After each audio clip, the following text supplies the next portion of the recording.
certificate to Mr. Gopinath.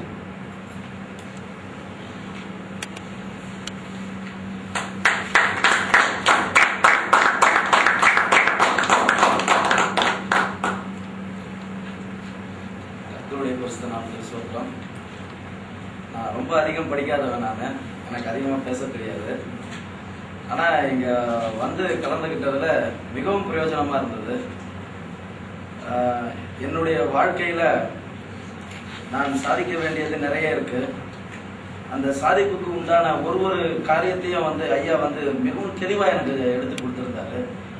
என்னை போல உள்ளவங்களுக்கு நிறைய பேருக்கு பிரயோஜனமாக இருக்கணும். அதுக்கு அடுத்தபடியாக நான் இங்கே வந்தவன் ஐயா வந்து இந்த பீஸ் பற்றி நிறைய பேசிகிட்டு இருந்தார். நான் வேதத்தை கூட ரொம்ப அதிகமாக வாசித்ததில்லை. ஒரு முறை ஆண்டவராக இயேசு கிறிஸ்து வந்து நிறைய பேருக்கு மெசேஜ் சொல்லிட்டு இருப்பார்.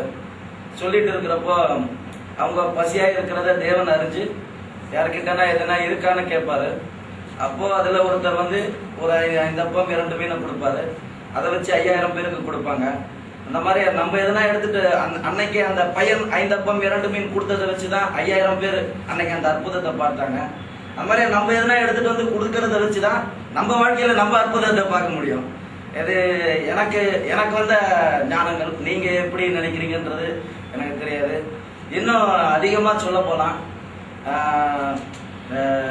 நினைக்கிறத காட்டிலும் என்னுடைய இந்த இவ்வளவு காலங்கள்ல வீணா சுத்திக்கிட்டு இருந்தோமே, இந்த வாய்ப்பு நமக்கு முன்னாடியே இருந்துச்சுன்னா 25 வயசுல கிடைச்சிருந்துச்சுன்னா இந்த 30 வயசுலயே சாதிச்சிருப்பேன்.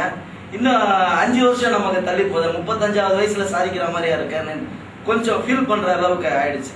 இருந்தாலும் இந்த வாய்ப்பை நான் ரொம்ப பயன்படுத்திக்கிறேன். 2வது, இந்த ஆங்கில வார்த்தைகள் எனக்குலாம் அதிகமா தெரியாது. என்னதான் மார்க்கா இருந்தாலும் நான் அதை பத்தி கவலைப்படல. ஏன்னா எனக்கு எண்ணிக்கை பெருசு இல்லை, என்னுடைய எண்ணம் தான் பெருசு. கண்டிப்பா ஒரு நாள் நீங்க மீடியால பாப்பீங்க, இந்த கோபிநாதன் கண்டிப்பா பெரிய லெவலில் ஜெயிப்பேன். எந்த வித மாற்றமும்